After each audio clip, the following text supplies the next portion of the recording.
Bom dia, irmãos. Vamos abrir a palavra de Deus em Gênesis, capítulo 3, versículo 12 e 13. Vamos colocar de pé? Eu queria que vocês lessem bem forte, bem bonito, o tempo 3, tá bom? Vocês vão ler, eu vou só ouvir. Gênesis, é o primeiro livro da Bíblia. Gênesis, capítulo 3, 12 e 13. Amém? Tempo 3, hein? 1, 2, 3. Então disse o homem: a mulher que me deste por esposa, ela me deu da árvore e eu comi. Disse o Senhor Deus à mulher: que é isto que fizeste? Respondeu a mulher: a semente me enganou e eu comi. Amém. Assentados, irmãos. Nós estamos aqui nesse período que antecede a nossa escola dominical, sempre que possível, falando sobre o nosso breve catecismo de Westminster. Na última vez que meditamos sobre o nosso breve catecismo, estávamos na pergunta 14, que diz: o que é pecado? Com a resposta: pecado é qualquer falta de conformidade com a lei de Deus ou qualquer transgressão desta lei. A palavra de Deus nos diz lá por Tiago que todo aquele que guarda a lei, mas tropeça num só ponto, ele é o padre de todos. Se guarda toda a lei, mas tropeça num só ponto, é culpado de Deus. Ainda Tiago, no capítulo 4, 17, vai nos dizer assim: aquele que sabe que deve fazer o bem e não faz, isto está pecando. É por isso que normalmente nas nossas orações de confissão, naquele momento de contrição, quando confessamos nossos pecados, aquele que ora audivelmente, normalmente diz: perdoa os nossos pecados por palavras, atos e omissões, né? Pensamentos, palavras, atos e omissões. Porque a gente peca também por omissão, quando a gente sabe que deve fazer o bem e não o faz. Todo aquele que pratica o pecado, diz João, também é escravo do pecado. E a triste realidade disso é que todos nós somos pecadores. Aquele que diz que não tem pecado, peca. Só no fato de dizer que não tem pecado. E às vezes nós olhamos para alguns irmãos ou para nós mesmos e pode ser que eu não faço isso, não faço aquilo, não faço aquilo outro, eu também não peco. Aquele que diz que não tem pecado é mentiroso, porque nós pecamos, estamos no processo ainda de santificação. A pergunta de hoje é a pergunta 15. Vamos ver se a gente fala mais algumas para frente, mas a princípio a pergunta 15. Qual foi o pecado pelo qual nossos primeiros pais caíram no estado que foram criados? Qual foi o pecado pelo qual os nossos primeiros pais caíram no estado em que foram criados? E a resposta está aí no versículo que vocês leram. Gênesis, capítulo de número 3, versículo 12 e 13. O pecado pelo qual os nossos primeiros pais pecaram e caíram no estado que foram criados, foram terem comido o fruto da árvore do conhecimento do bem e do mal, a desobediência. O primeiro pecado foi a desobediência. E podemos dizer também, você sabe qual foi o segundo? O terceiro? Quase fala o primeiro, que é o pecado original. Nós sabemos que o pecado original é do homem criado por Deus, sem mais semelhança, como o tipo Adão. E nós temos Cristo, o segundo Adão. Mas a gente podia dizer que o segundo pecado também foi a desobediência, o terceiro, o quarto, o milésimo, que nós praticamos hoje. Pecado é sempre desobediência, é sempre falta de conformidade. conformidade com a lei de Deus. Então, o que nos resta para crescermos no caminho de santidade, de comunhão com Deus, de proximidade com Ele? Obedecer. Deus já havia dito para Saul, através do profeta Samuel, porque obedecer é melhor do que sacrificar. Costumamos dizer que obedecer é o alfabeto do crente, Nosso alfabeto é A, B, D, C. Nosso é O, B, D, C. Então, obedecer à vontade, à palavra de Deus. Para confirmar isso, Oséias, no capítulo 6, versículo 7, vai dizer assim: eles transgrediram a minha aliança. E aí, quando Oséias vai falar isso em relação ao povo, ele retoma a questão do pecado original. Eles transgrediram a minha aliança como Adão. Eles transgrediram a minha aliança como Adão. Eles se portaram aleivosamente contra mim. Uma palavra que a gente não costuma usar, aleivosamente, significa traiçoeiramente, falsamente. Ou seja, eles não agiram de maneira correta, de maneira sincera com Deus. A pergunta 16 é: todo o gênero humano caiu na primeira transgressão? Todo o gênero humano caiu na primeira transgressão de Adão? Vamos dar resposta a esta pergunta. Vai depender toda a nossa teologia de redenção. Porque às vezes, quando nós voltamos ao Gênesis, ao livro Gênesis, o primeiro livro da Bíblia, a gente diz: mas eu já estudei isso, já li isso, já sei, já conheço. Mas não saber ou rejeitar o que está em Gênesis pode comprometer toda essa nossa teologia em relação à redenção, em relação à salvação. Então a pergunta é: todo o gênero humano caiu na primeira transgressão de Adão?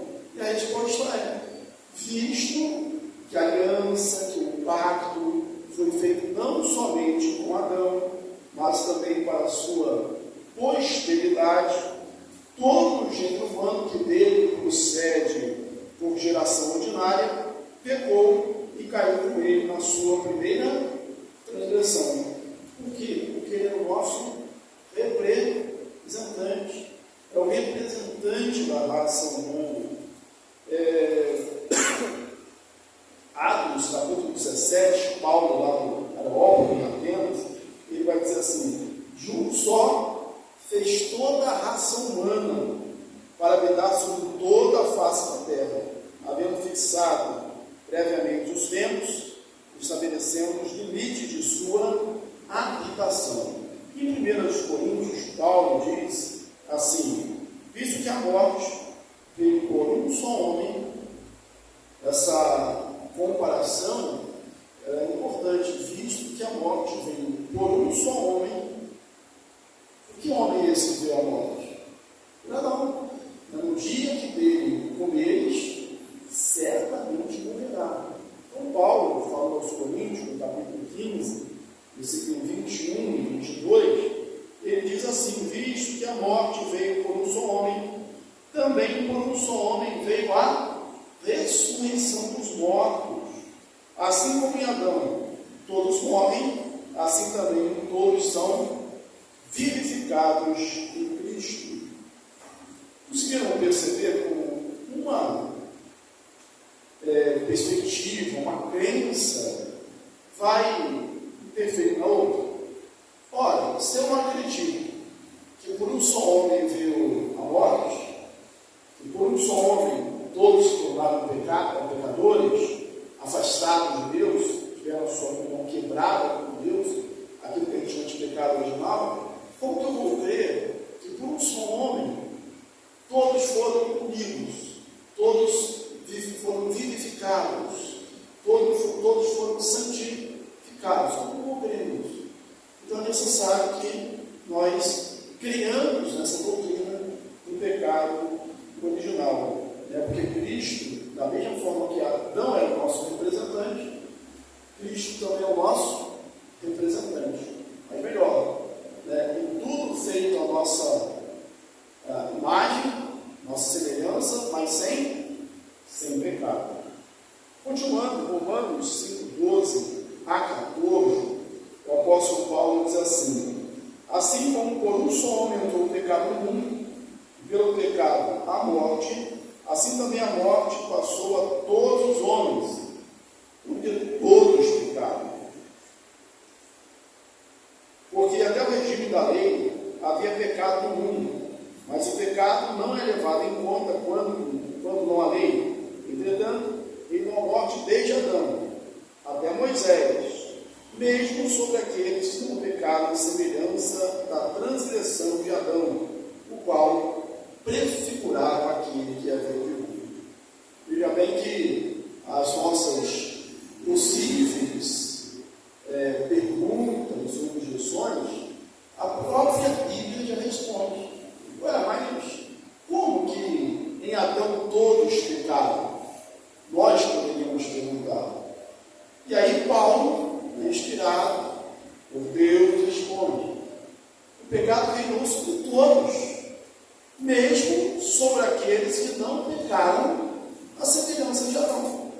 Mesmo aqueles que não cometeram o mesmo tipo de pecado de Adão, o pecado reinou sobre eles. É a questão da representação. Isso não é tão difícil de entender como parece. Até hoje a gente enfrenta esse tipo de coisa. Por exemplo, tem uma criança, um menino de rua, não tem casa, não tem abrigo. E aí eu costumo dizer: ele é menino de rua? É, menino de rua, sim. Mas por que ele é menino de rua? Porque não tem pai e mãe. Não tem, não é que não estejam vivos, de repente são pessoas que são viciadas, estão doentes, não têm condição de cuidar. Essa criança, ela fez uma coisa errada? Até então, não. O estado dela ali é a consequência do erro de quem? Seus pais. Então, até hoje, nós somos responsáveis pelos erros. Aliás, nós somos responsáveis, como representantes dos nossos filhos, e eles sofrem as consequências dos nossos atos. Sofrem ou não sofrem? Você está lá estressado no trabalho, não aguenta mais, aí você joga tudo para o alto, fica desempregado. A atitude foi sua, mas eles vão sofrer consequências? Não. Se você não conseguiu emprego logo, se estudava na escola particular ou na escola pública, se tinha prometido um brinquedo no aniversário não tem mais, você acaba sofrendo. É a consequência dos outros.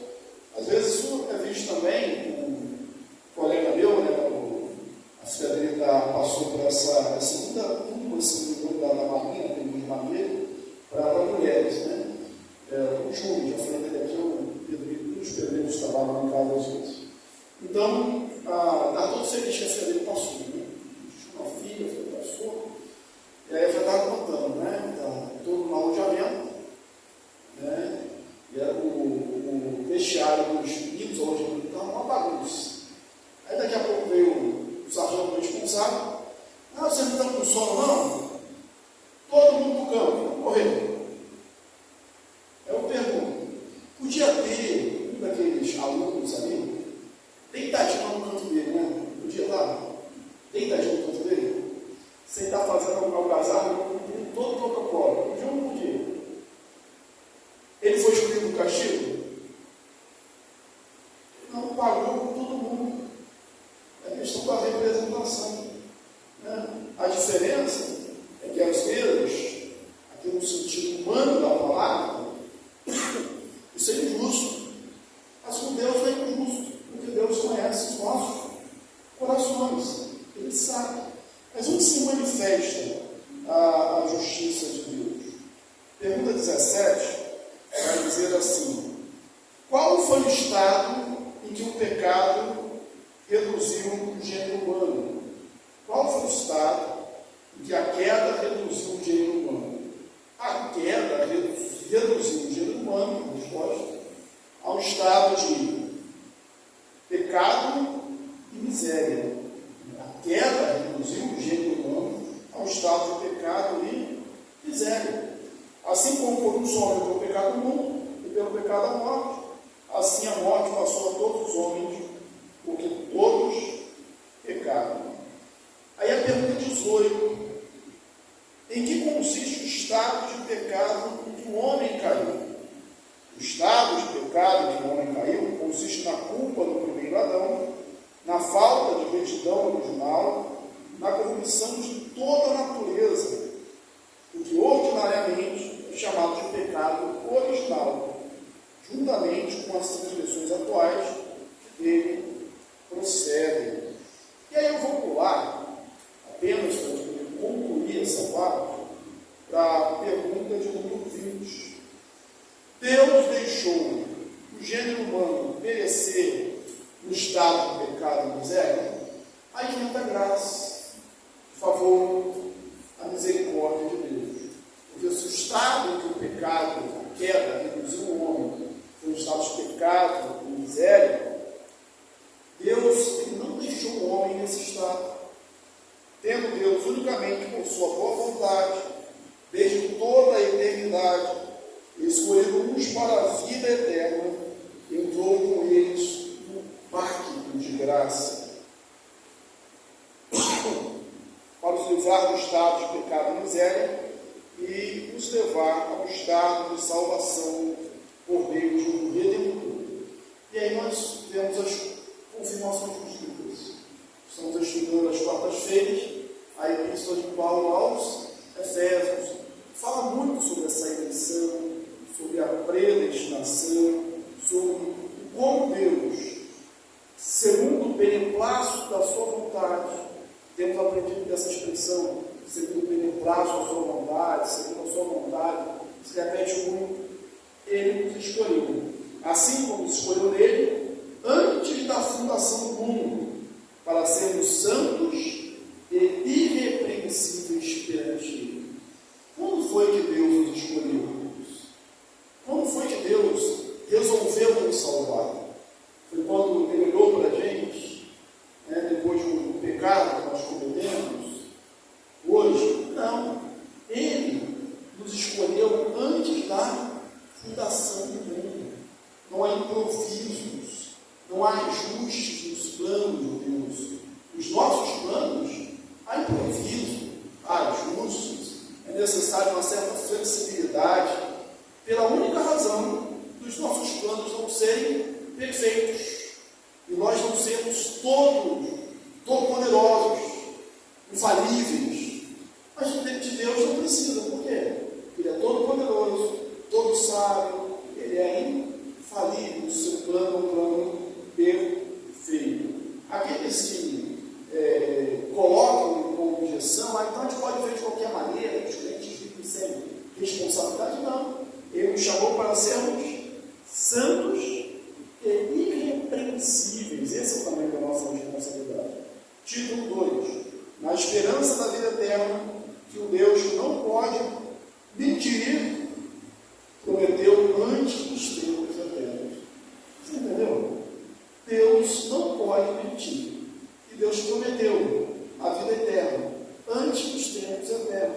Logo, você que é salvo, você que aceitou Jesus, vai ser salvo. Mas e se eu cair ou estar em pé, não depende só de nós.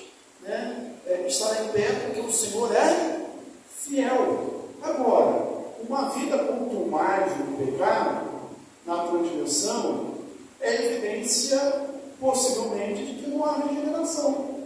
Porque a Bíblia diz, pelos frutos os conhecereis. Ou produz árvore boa, um bom fruto, e árvore mal, um mau fruto. Nós temos esse tipo de vida. João 17,6. Manifestei o teu nome aos homens que me deste no mundo. Eram teus, tu nos confiaste, e eles têm guardado a tua palavra. Guardar a palavra de Deus. Na próxima semana, vamos falar sobre a pergunta 21. A pergunta é: quem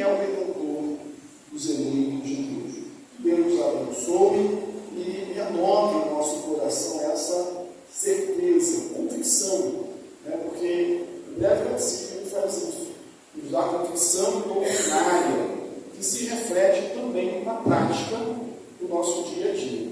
Amém? Deus nos abençoe.